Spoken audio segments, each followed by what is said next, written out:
anakuja mhasibu kusomea ripoti ya matumizi badala ya chombo kutoka nje ambacho cha ukaguzi ambacho kinatakiwa kupitisha sisi wanachama, lakini ujaweka na kuelekea kidogo na kugawahi kuendelea kwa matumizi ambayo yanakuwa. Sasa kwa ubunifu wa ambao mimi ni mwashaji baraza la michezo, ni mwashaji MT na hapo tunamwakilisha MT katika hili naomba ulizingatie. Tunaleta waziri wa michezo, naomba ulizingatie swala hili.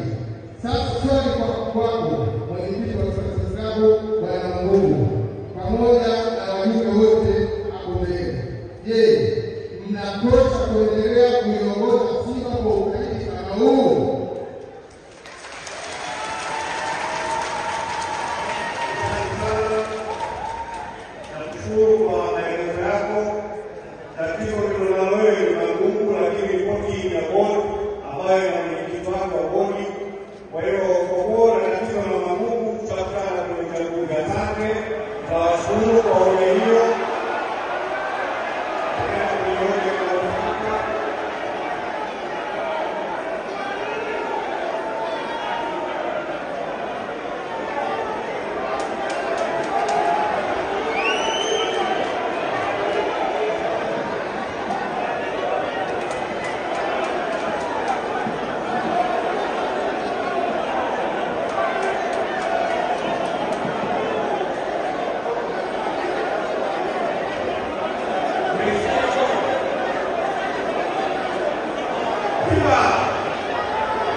Hayapo kwa mwenyekiti wa klabu